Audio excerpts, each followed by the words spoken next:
What were the top 3 projects of Ako Bicol na nakatulong sa mga Bicolano? Well, muna na siya ng international airport. Tourism, yun sa akin.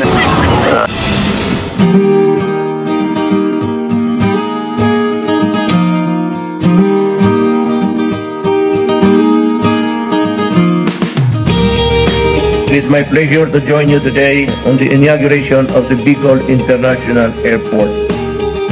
The completion of this world-class, state-of-the-art government infrastructure, the most scenic gateway in the country, promises to provide an unforgettable travel experience not only to visitors but also to many Bicolanos.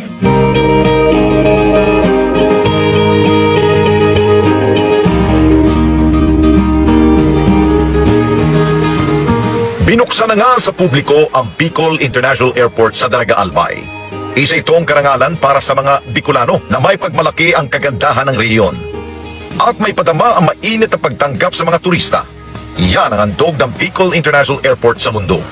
Pre-departure can accommodate more or less 1,500 passengers, while yung ating international pre-departure can accommodate 300 passengers. Pwede pa siya madagdagan po. And annually, we're expecting to serve more or less 3 million passengers.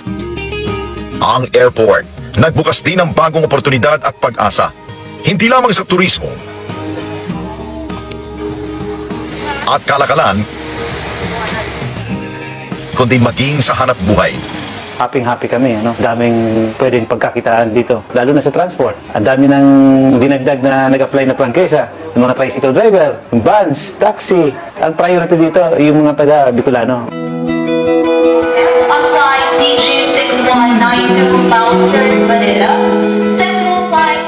Isa si Janet Osia sa nabigyan ng trabaho sa airport.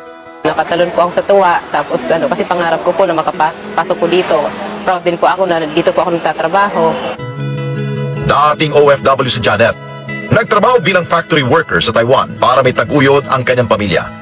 Umuwi po ako noong 2016, nagbabalak po akong bumalik na, naabutan po ng pandemic. Kaya ayun, nag-ano na lang ako ng sari-sari store, maliit, kaya lang nawala din dahil sa pandemic, naubos din.